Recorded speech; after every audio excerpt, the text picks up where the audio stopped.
Hi viewers, welcome to entertainment media. Allari Naresh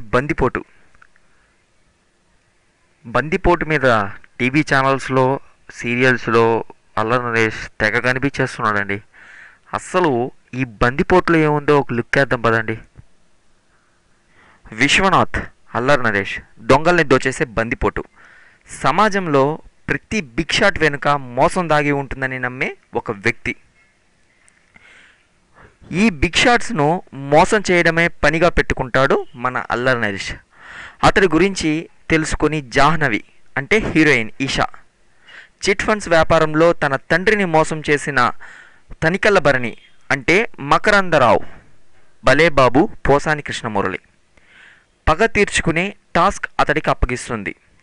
అప్పుడు మిత్రులుగా ఉండి తరువాత శత్రువులుగా మారిన ఈ ముగ్గురిని విశ్వ అంటే మన హీరో ఎలా మోసం చేస్తాడనేది మిగతా కథ. ఇక విశ్లేషణలకు వెళ్తే బందిపోటు అల్లరి నరేష్ అన్ని సినిమాల్లోగా అతిగా కామెడీ చేయకుండా క్లీన్గా ఈ సినిమాలో కామెడీని మనకు పండించాడు.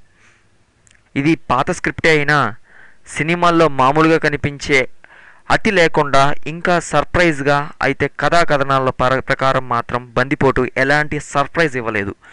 ఒకరి తర్వాత ఒకరు విలన్ని వెధవల్ని చేశారు, అంతేగాని రొటీన్గా అనిపించింది సినిమా చూస్తుంటే. హీరోయిన్ రివెంజ్ టాస్క్ను హీరో స్వీకరించి విలన్ల ఆట ఎలా కట్టిస్తాడనేది ఈ స్క్రిప్ట్. పైగా సినిమా మొదలైన 20 నిమిషాలకే కథ గుట్టు విప్పేస్తాడు దర్శకుడు. దీంతో క్లైమాక్స్ వరకు ఏం జరగబోయేది క్లియర్గా తెలిసిపోతుంది. అలాంటప్పుడు ఇంకో 2 గంటల పాటు ప్రేక్షకుల్ని కూర్చోబెట్టడం అయితే రొటీన్గా అనిపించే స్క్రీన్ ప్లేతో మరో 2 గంటల పాటు కష్టం మీద లాక్కొచ్చాడు మోహన్ కృష్ణ తెలివితేటల మీద ప్రేక్షకులకు ఉన్న అంచనాల ప్రకారమే విలన్లో బోల్తా కొట్టించడం, హీరో వేసే ఎత్తుగడలు ఇంకాస్త ఇంటెలిజెంట్గా ఉండాలని ఆశిస్తారు. అయితే మోహన్ కృష్ణ మాత్రం సినిమాటిక్గా అనిపించే గతంలో చాలా సినిమాల్లో వాడిన ఐడియాలే వాడుకోవడం ఆశ్చర్యం వేస్తుంది. ఇది రొటీన్గా సాగే సినిమా అయినప్పటికీ కాస్త భిన్నంగా ఉంటుంది అల్లరి నరేష్ పర్ఫార్మెన్స్. తనికల్ల భరణి ఎపిసోడ్ కానీ ఆ తర్వాత రావు రమేష్ ఎపిసోడ్ కానీ అంతగా నవ్వించలేదని చెప్పుకోవచ్చు. ద్వితీయార్థంలో పోసాని కృష్ణమురళి ఎపిసోడ్ రొటీనే అయినా ఎంత చేసినా చివరికి హీరో చేతుల్లో బుక్ అయిపోతాడు. ఈ హీరో చేసేదేంటయ్యా అంటే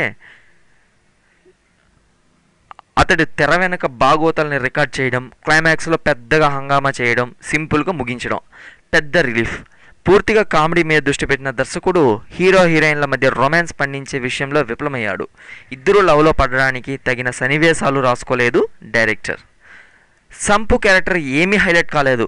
తొలి సీన్లో మాత్రమే నవ్వించిన సంపు ఆ తర్వాత సపోర్టింగ్ రోల్కే పరిమితమయ్యాడు.